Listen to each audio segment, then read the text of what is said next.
নামাজে অনেক সময় রাকাত ভুলে গেলে করণীয় কি? অনেক সময় 3 রাকাত পড়লাম নাকি 4 রাকাত ঠিক মনে থাকে না।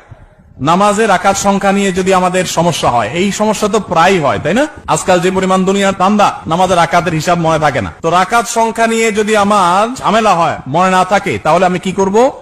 আমি দেখব যে আমার কোনটার দিকে প্রবল ধারণা জাগে।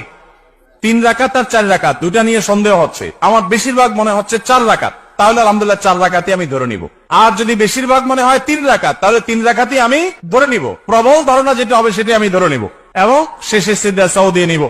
আর যদি আমার 3 এবং 4 এর মাঝখানে আমি দাঁড়ায় থাকি, 50-50, 3 এর দিকেও মন আগায় না, 4 এর দিকেও মন আগায় না, 2 এর দিকেও মন আগায় না, আবার 3 এর দিকেও মন আগায় না, এরকম যদি হয় তাহলে কমটা ধরে নিব। পরিষ্কার হাদিসে নবী সাল্লাল্লাহু আলাইহি ওয়াসাল্লাম নির্দেশনা রয়েছে ব্যাপারে। যেমন 3 আর 4 নিয়ে যদি ডাউট হয় এবং 50-50 থাকেন, মাঝখানে দাঁড়ায় আছেন, কোন দিকে মন টানে না, তাহলে আপনি 3 ধরে নেবেন। 3 ধরে নামাজ শেষ করবে, শেষে সিজদা সাও দিয়ে দিবেন, বাস নামাজ হয়ে যাবে ইনশাআল্লাহ। সমাজে কিছু মানুষ বিপদে পড়ে এনজিও গুলো থেকে লোন নিয়ে বিদেশে যায়, জায়গা ক্রয় করে অথবা ঘরবাড়ি করে।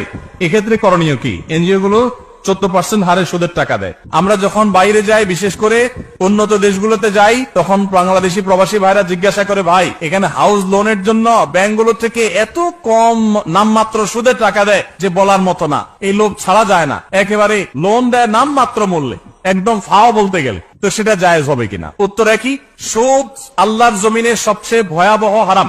সুদের চাইতে ভয়াবহ হারাম আর কোনটা নাই। অন্য কোন হারাম খেলে আল্লাহর সঙ্গে, আল্লাহ রাসূলের সাথে যুদ্ধের শামিল না। সুদের ভয়াবহতা এত বেশি, সুদের কারবার করার আল্লাহ রাসূলের সাথে যুদ্ধ ঘোষণা দেওয়ার শামিল।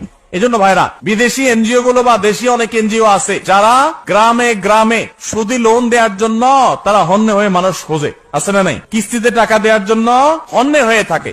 আপনারা একটা জিনিস খেয়াল করবেন, আপনার অন্য কোনো বিপদে তাদেরকে পাবেন না, কোনো বিপদে তাদেরকে পাবেন না। আপনার ছেলেটা অসুস্থ, তারা আপনার ছেলেটাকে নিয়ে সেবা করে চিকিৎসা করায় দিছে কোনো স্বার্থ ছাড়া, এগুলো নরমালি খুব একটা পাবেন না। কিন্তু দেখবেন তারা কিস্তিতে লোন দেওয়ার জন্য পিছিয়ে পিছিয়ে ঘুরে। কারণ এরা জেনে হোক আর না জেনে হোক শয়তানের দোসরের ভূমিকায় অবতীর্ণ হয়েছে। এই সুদের জাল গোটা পৃথিবীতে বিছানো হয়ে গেছে।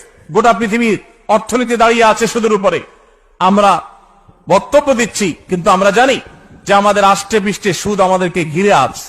কিন্তু ভাইরা আমার, ঠান্ডা মাথায় জেনে শুনে বিদেশ যাওয়ার জন্য হোক, ঘরবাড়ি করার জন্য হোক, ব্যবসা সম্প্রসারণের জন্য হোক, সুদের কারবারে কোনো মুসলমান জড়াতে পারে না, এটা হারাম। আল্লাহ তাআলা আমাদের এই হারাম থেকে বেঁচে থাকার তৌফিক দান করুন।